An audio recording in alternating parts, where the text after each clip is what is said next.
Annyeong sebelum kalian nonton video kali ini, tolong dong di subscribe dan juga jangan lupa di like serta share karena mungkin aja video ini berguna bagi teman-teman kamu. Makasih.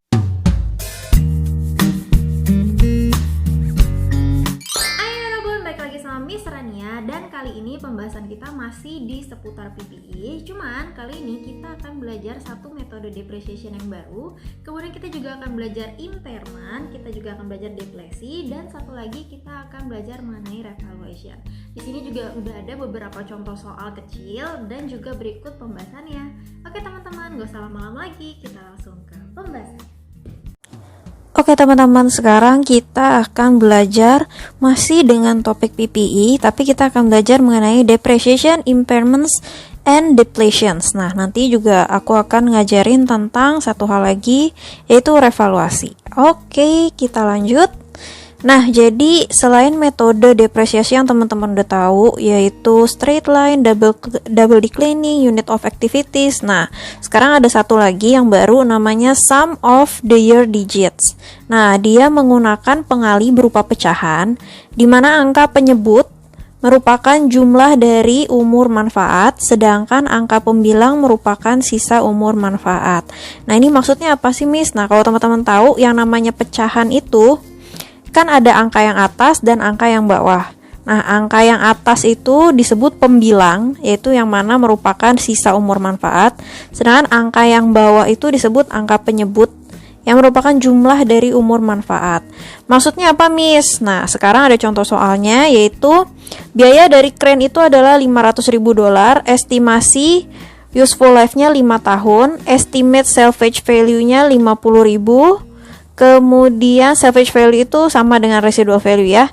Kemudian ada productive life in hours, ada 30.000 jam. Nah, kalau misalnya kita menggunakan sum of the year digit, kita harus bikin dulu pecahannya. Nah, pertama-tama kita cari dulu angka penyebutnya. Penyebutnya ini katanya jumlah dari umur manfaat. Nah, umur manfaatnya kan 5. Nah, maksudnya apa sih, Miss? Jumlah umur manfaat, maksudnya 5 itu kita jumlahin ke belakang. Berarti 5 tambah 4 tambah 3 tambah 2 tambah 1. Nah, atau kalau teman-teman mau cepet, ini ada rumusnya, yaitu N dalam kurung N plus 1 dibagi 2. Seperti ini. Ya, jadi 5 dalam kurung 5 tambah 1. Nah, 5 tambah 1 itu adalah 6. 6 dikali 5, 30. 30 dibagi 2, 15. Itu hasilnya sama seperti 5 ditambah 4 ditambah 3 ditambah 2 ditambah 1 ya. Coba aja 5 tambah 4 itu 9. 9 tambah 3 itu ada 12. 12 tambah 2, 14. 14 tambah 1 itu 15. Nah, sama aja hasilnya 15. Nah, sekarang teman-teman dapat berarti angka penyebutnya itu adalah 15. Nah, kemudian teman-teman masukin nih ke dalam tabel sum of the year digit. Yang pertama ini ada year, yang kedua ada depreciation base, yang ketiga ada remaining life in years, kemudian ada depreciation fraction. Nah, ini pecahannya. Kemudian ada depreciation expense dan book value. Nah, ingat teman-teman, di sini ada cost of crane-nya 50.000, tapi ada residual value-nya 50.000. Jadi makanya depreciable amount-nya hanya 450.000 atau 500.000 dikurang 50.000 ya. Nah, jadi ini tahun pertama, dia masa hidupnya masih full 5 tahun. Makanya dia 5 per 15 ya. 5 per 15 dikali 450.000, hasilnya adalah 150.000. Kemudian book value berarti 500.000 dikurang 150.000, hasilnya adalah 350.000. Kemudian tahun kedua sisa umurnya makin berkurang, yaitu sekarang 4, berarti 4 per 15 dikali 450.000, hasilnya 120.000. 350 kurang 120, hasilnya book value-nya adalah 230. Kemudian seterusnya tahun ketiga 3 per 15 dikali 450, hasilnya 90.000. 230.000 dikurangin 90.000, hasilnya 140.000. Kemudian 450.000, nah ini 2 tahun terakhir, umurnya tinggal 2 per 15 dikali 450, hasilnya 60.000. 140.000 kurang 60.000 hasilnya 80.000. Nah, kemudian 450.000 dikali 1/15 hasilnya 30.000, 80.000 kurang 30.000 sama dengan 50.000. Yang mana 50.000 ini adalah residual value-nya. Berarti depreciation expense yang teman-teman nanti catat di jurnal adalah yang ini, gitu. Nah, kalau tadi kita belajar sum of their digit, nah sekarang ada lagi yang namanya komponen depreciation. Kalau misalnya teman-teman mau melakukan depresiasi, biasanya kan di satu barang ya udah barengan gitu. Nah, kalau ini adalah komponen depreciation. Misalnya apa? Misalnya ini ada pesawat ya. Ada pesawat dia beli harganya 100 juta tanggal 1 Januari 2020. Masa manfaat 20 tahun dengan nilai sisa 0. Metode penyusutan garis lurus. Berikut ada rinciannya. Nah, pesawat itu kan banyak nih komponennya. Yang pertama itu adalah casingnya atau airframe-nya. Itu ternyata cost-nya adalah 60 juta. Dan ini dia bilang useful life-nya bisa dipakai 20 tahun, ya kan? Tapi mesinnya, engine komponennya itu dia hargai sebanyak 32 juta. Nah, mesin ini hanya bisa dipakai berapa? 8 tahun, ya kan? Nih, di sini 8 tahun. Dan komponen-komponen lainnya senilai 8 juta itu hanya bisa dipakai sebanyak 5 tahun ya. Jadi ini 60 tambah 32 tambah 8 itu hasilnya adalah 100 juta. Nah, untuk hal yang seperti ini kita karena walaupun barangnya cuma satu yaitu airplane, tapi ternyata komponen-komponennya ini useful life-nya berbeda-beda. Makanya kita akan melakukan yang namanya komponen depreciation. Caranya sama kayak biasa, tapi kita akan jumlahin nanti pada akhirannya. 60 juta dibagi 20 berarti 1 tahunnya adalah 3 juta. 32 juta dibagi 8 tahun berarti 1 tahunnya adalah 4 juta. 8 juta dibagi 5 berarti 1 tahunnya adalah 1.600.000. Nah, ini teman-teman jumlahin 3 tambah 4 tambah 1,6 hasilnya adalah 8.600.000. Nah, inilah yang akan teman-teman jurnal yaitu depreciation expense pada accumulated depreciation equipment 8.600.000. Sorry, ini harusnya sih bukan equipment karena ini kan pesawat ya, harusnya sih vehicle atau ya udah langsung aja tulis aeroplane atau plane gitu. Gitu ya. Nah, lanjut ke depletion. Oke teman-teman, sekarang kita masuk yang namanya depletion. Jadi ini bukan depresiasi, ini juga bukan amortisasi, tapi namanya adalah deplesi atau bahasa Inggrisnya adalah depletion. Nah, ini sebenarnya apa sih, Miss? Ini merupakan proses alokasi biaya dari tambang mineral. Jadi ini bukan aset biasa ya. Nah, kalau misalnya intangible asset, proses alokasinya itu namanya amortisasi. Kalau misalnya tangible asset itu namanya depresiasi. Nah, kalau misalnya tambang mineral, proses alokasinya dinamakan deplesi. Nah, dia biasanya menggunakan unit of production method dengan dasar number of unit extracted. Nah, jadi ini rumusnya ya, total cost dikurang residual value dibagi total estimated unit available sama dengan depletion cost per unit. Nah, kemudian unit extracted dikali cost per unit. Nah, itu namanya adalah depletion. Nah, kemudian teman-teman lihat di sini ada PTA memiliki tambang perak. Lease cost-nya 50.000, exploration cost-nya 100.000. Terdapat pula biaya intangible sebesar 850.000 dan pada pembukaan tambang. Perkiraan terdapat 100.000 ons perak pada tambang tersebut. PTA mengekstrak 25.000 ons perak pada tahun pertama. Nah, jadi caranya adalah yang pertama total cost dikurang residual value itu kemudian dibagi estimated unit available. Nah, itu 850.000 ditambah 50.000 ditambah 100.000 adalah 1 juta. Kemudian kita bagi dengan total perkiraan perak yang terdapat di tambang tersebut yaitu 100.000 ons. Makanya didapat 1 juta dibagi 100.000 hasilnya adalah 10 per ons. Nah, di sini tidak ada residual value, makanya ini nggak dikurangin lagi.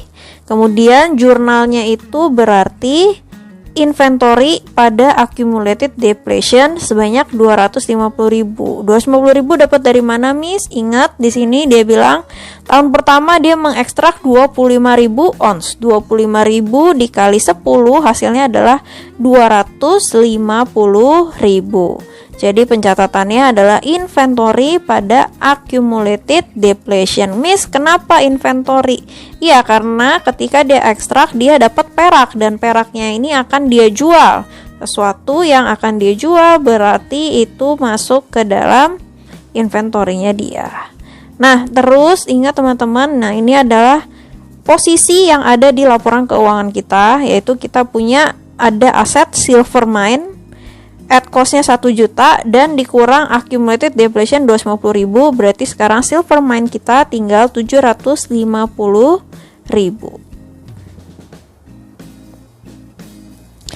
Lanjut, sekarang adalah namanya impairment. Impairment terjadi ketika nilai aset tetap dicatat lebih tinggi daripada nilai terpulihkannya. Untuk menentukan apakah aset tersebut perlu dilakukan impairment, maka berikut impairment test. Nah, ini teman-teman mulainya dari bawah dulu ya, dari paling bawah. Ada value in use, ada fair value less cost to sell ya. Fair value itu berarti harga pasar, teman-teman kurangin dengan biaya untuk menjual. Nah, kalau value in use biasanya nanti teman-teman akan hitung pakai PVIF ya. Nanti teman-teman cek kalau misalnya di soal ada dua-duanya dikasih tahu, teman-teman hitung yang ini fair value less cost to sell, teman-teman hitung juga value in use-nya. Kemudian cari mana sih yang hasilnya lebih tinggi ya, dapat hasil yang lebih tinggi, maka hasil yang lebih tinggi ini akan disebut recoverable amount ya. Maka hasil yang lebih tinggi antara ini dengan ini disebut recoverable amount. Kemudian recoverable amount ini teman-teman bandingkan dengan carrying amount. Carrying amount itu berarti adalah book value asetnya teman-teman ya. Book value dibandingin dengan recoverable amount. Kalau misalnya book value-nya ini lebih tinggi daripada recoverable amount, berarti ada terjadi impairment. Tapi kalau misalnya book value teman-teman ini lebih rendah daripada recoverable amount, berarti tidak terjadi impairment. Contoh, Tan Group membeli equipment seharga 300.000 pada tanggal 1 Januari 2019. Umur manfaatnya 3 tahun, berarti 1 tahunnya dia depresiasiin 100.000 ya. Carrying amount-nya akhir tahun pertama 200.000, akhir tahun kedua 100.000, akhir tahun ketiganya habis. Nah, ternyata di akhir tahun pertama fair value less cost to sell tersebut hanya sebesar 180.000 dan pada akhir 2020 recoverable amount tersebut adalah 96.000. Nah, kita kerjain dulu satu-satu ya. Di akhir tahun 2019, akhir tahun 2019 carrying amount kita itu adalah 200.000. Sedangkan fair value less cost to sell kita 180.000. Berarti kita taruh di sini 180.000. Di sininya nggak tahu nih value in use-nya 0. Berarti tetap kita ambil fair value less cost to sell lebih tinggi. Fair value less cost to sell berarti kita anggap sebagai recoverable amount. Di sini ada 180, berarti di sini ada 200.000. Nah, berarti karena ini dicatat lebih tinggi daripada recoverable amount, maka akan terjadi impairment ya. Teman-teman lihat di sini 200.000 ternyata hanya 180.000, berarti terjadi penurunan seharga 20.000. Makanya jurnal impairment pada tanggal 31 Desember 2019 itu adalah loss on impairment 20.000 pada accumulated depreciation equipment 20.000. Nah, berarti sekarang teman-teman asetnya nilainya adalah 180.000. Nah, teman-teman udah pakai setahun, berarti sisanya umurnya 2 tahun. Berarti 180.000 dibagi 2 itu adalah 90.000. Berarti akhir tahun kedua itu carrying amount-nya 90.000 dan tahun ketiganya 0. Tapi ingat teman-teman, di sini akhir tahun 2020 recoverable amount-nya itu adalah 96.000. Nah, sedangkan kita cuma catat 90.000. Nah, berarti ini memang sebenarnya tidak terjadi impairment ya, karena kita catatnya lebih rendah. Nah, tapi karena di tahun sebelumnya kita pernah mencatat loss on impairment 20.000, kita bisa memulihkan si loss ini nih di tahun kemarin. Di tahun kemarin kita kurangin 20.000. Di tahun ini kita bisa memulihkannya, merecover si impairment loss ini, yaitu selisihnya adalah 96 kurang 90.000, hasilnya adalah 6.000. Berarti kita akan catat accumulated depreciation equipment 6.000 pada recovery impairment loss sebanyak 6.000. Jadi ini kita catat dibalik ya, supaya nanti nilai asetnya 96.000. Jadi kita kurangin accumulated depreciation ya sebanyak 6.000. Kemudian kita catat recovery of impairment loss sebanyak 6.000. Oke teman-teman, sekarang kita belajar evaluasi. Ketika perusahaan memutuskan untuk mengukur nilai aset tetapnya dengan menggunakan nilai wajar, maka revaluasi aset perlu dilakukan secara berkala agar nilai aset mengikuti perkembangan nilai fair value. Nah, diketahui Nokia membeli equipment senilai 1 juta pada 2 Januari 2019, umur manfaatnya 5 tahun dan disusunkan dengan metode garis lurus ya. Kemudian akhir 2019 fair value equipment-nya adalah 950.000, akhir 2020 fair value-nya 570. Akhir 2021 fair value equipment-nya 450.000 dan pada 2 Januari 2022 equipment-nya dijual seharga 450.000. Oke, sekarang kita jawabin dulu satu-satu nih. Ingat ya, 1 juta 5 tahun. Garis lurus. Berarti depresiasinya tiap tahun itu adalah 200.000. Oke. Catat dulu nih, ini sekarang kita di revaluasi 2019, depresiasi akhir 2019, depreciation expense pada accumulated depreciation senilai 200.000. Kemudian penyesuaian revaluasi. Ingat teman-teman, berarti sekarang book value kita ada di 800.000, yaitu 1 juta dikurang depresiasi 200.000 berarti 800.000. 800.000 tapi fair value-nya nilainya 950.000.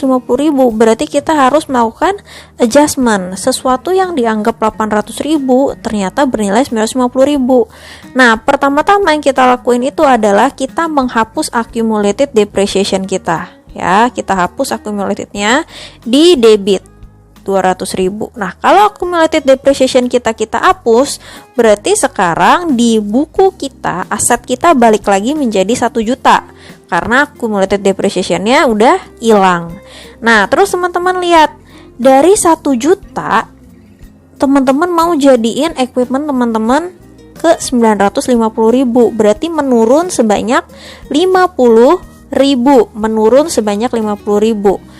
Aset menurun berarti adanya aset di kredit sebanyak 50.000, equipment di kredit 50.000. Nah, kemudian akan terjadi selisih, nggak balance antara debit dengan kredit. Nah, selisih ini dinamakan unrealized gain on revaluation equipment sebanyak 150.000, atau gain unrealized gain ini juga bisa teman-teman hitung dari sini. Sesuatu yang dianggap 800.000 bisa dijual 950.000. Berarti ada keuntungan 150.000. Sayangnya teman-teman kan gak benar-benar jual nih equipmentnya. Makanya gainnya itu masih belum terrealisasi. Maka namanya unrealized gain on revaluation sebanyak 150.000.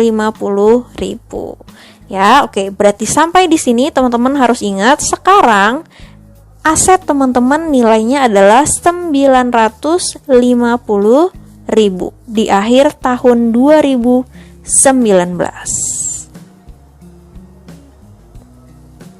Nah, sekarang kita masuk ke revaluasi 2020. Ingat teman-teman punya aset terakhir di tahun 2019 harganya 950.000 dan masih memiliki umur manfaat 4 tahun. Berarti depreciation expense-nya adalah 950.000 dibagi 4. Jadi hasilnya adalah 237.500 ya. Kemudian teman-teman catat jadinya depreciation expense pada accumulated depreciation 237.500, 237.500. Nah, kemudian teman-teman lihat pengakuan selisih depresiasi. Nah, kalau misalnya tidak ada revaluasi, teman-teman melakukan depresiasi sebanyak 200.000. Nah, karena ini teman-teman, karena ada revaluasi, teman-teman jadi mengakui depresiasi lebih besar, yaitu jadi 237.500, yang mana selisihnya itu adalah 37.500. Nah, 37.500 ini kita buang ke retained earnings, yaitu dari AOC, accumulated other comprehensive income, 37.500 pada retained earnings 37.500. Atau bisa juga kita sebut secara enggak langsung. Teman-teman ingat nih, di sini ada unrealized gain ya, ada unrealized. Di sini ada unrealized 150.000. 150.000 dibagi 4 itu juga hasilnya adalah 37.500. Nah, setelah setahun kita pakai ya, setelah setahun kita pakai yang unrealized itu kemarin, yang unrealized itu kita sudah boleh mengakui realize-nya 1 tahun, yaitu 37.500. Atau jadi secara nggak langsung bisa juga diakui artinya seperti itu gitu ya. Nah, terus di sini kita lihat ada posisi di laporan keuangan equipment 950.000 dikurangi dengan accumulated depreciation 237.500 hasil dari yang ini. Jadi book value-nya dari equipment adalah 712.500. Nah, teman-teman lihat AOC-nya teman-teman nih, accumulated comprehensive income itu berkurang dari 150.000 menjadi 112.500. Kenapa? Karena yang unrealized tadi sudah di-realize sebanyak 37.500 ya. Jadi sekarang AOC-nya teman-teman bukan lagi 150.000 tapi 112.500. Oke, sekarang teman-teman lihat nih di soalnya, dia bilang di akhir 2020 fair value equipment-nya adalah 570 ya. Sedangkan kita itu fair value-nya enggak sebesar 570 ya. Nih, teman-teman lihat, jadi pertama-tama teman-teman harus cek dulu book value teman-teman itu berapa sih ya. Book value teman-teman itu ternyata adalah 712.500, tapi hanya diakui sebanyak 570.000. Nah, berarti yang pertama-tama harus teman-teman lakuin adalah sama kayak yang tadi, yaitu pertama-tama kita harus menghapus accumulated depreciation sebanyak 237.500. Ya udah, accumulated depreciation equipment 273.500. Karena di sini kita udah hapus depresiasi kita, berarti otomatis aset kita balik lagi nilainya ke 950.000. 950.000 mau kita jadikan ke 570.000. Berarti aset kita perlu dikurangi sebesar 380.000. Aset berkurang berarti adanya di kredit. Berarti kita masukin nih, ada equipment sebanyak 380.000 di kredit. Ada equipment sebanyak 380.000 di kredit. Kemudian teman-teman lihat, dari book value 712.500 bisa menjadi 570.000. Berarti ada kerugian sebanyak 142.500. Nah, kerugian sebanyak 142.500 bisa kita kurangi dari unrealized gain on revaluation sampai dengan 112.500. Kenapa, Miss? Karena ingat, sisa kita itu di AOC tinggal 112.500 ya. Dan sisa kerugiannya bisa diakui sebagai loss on impairment. Makanya di sini kita buang unrealized gain kita sebanyak 112.500, masih nggak cukup, berarti 30.000-nya barulah kita akui sebanyak loss on impairment ya. Jadi ini kita akui loss on impairment, 30.000. Nah, masuk di 2021 ya. Berarti sekarang teman-teman punya yang namanya aset, nilainya adalah 570.000. 570.000, umur manfaatnya sisanya adalah 3 tahun. Ya, berarti 570.000 dibagi 3, depreciation expense-nya setahun adalah 190.000. Yang mana ini lebih kecil 10.000 daripada yang seharusnya, yang biasanya, yaitu 200.000 kalau misalnya kita tidak melakukan revaluasi. Nah, 10.000 ini karena dia lebih kecil, kalau yang tadi kan dia lebih besar. Kalau yang lebih kecil, berarti kita akuinnya terbalik, yaitu retained earnings 10.000 pada accumulated other comprehensive income 10.000 ya. Jadi equipment 570.000 kita kurangin accumulated depreciation 190.000 di sini. Book value kita adalah 380.000. Nah, kemudian kita jadi punya AOC, accumulated other comprehensive income, sebanyak 10.000. Karena ingat AOC itu adalah komponen dari equity, dan kalau dia ada di kredit berarti dia bertambah. Makanya dia sekarang accumulated other comprehensive income kita ada 10.000 di sini ya. Nah, sekarang teman-teman lihat dari soal. Di soalnya itu akhir 2021 fair value-nya 450.000 ya. Sedangkan tadi kita catat carrying amount kita tinggal 380. Berarti naik, sesuatu yang harganya 380 bisa dijual dengan harga 450. Ingat, selalu pertama-tama kita hapus accumulated depreciation kita sebanyak 190.000.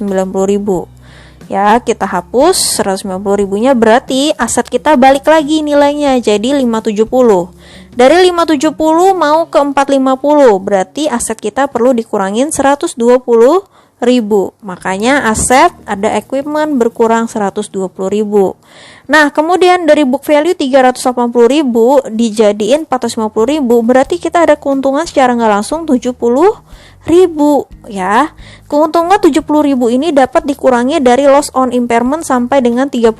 Nah, ingat teman-teman, di tahun kemarin kita ada mengakui loss on impairment 30.000, dan di tahun ini bisa kita balikin atau kita pulihkan.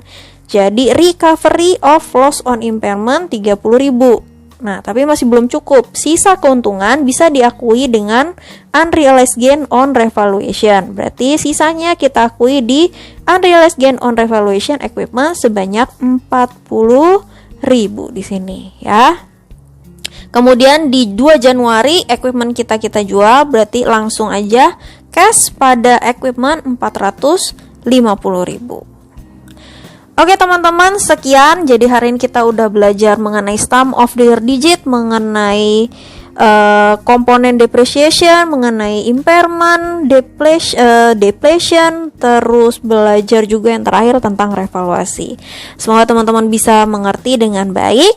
Next meeting kita akan bahas topik yang baru lagi. Semangat!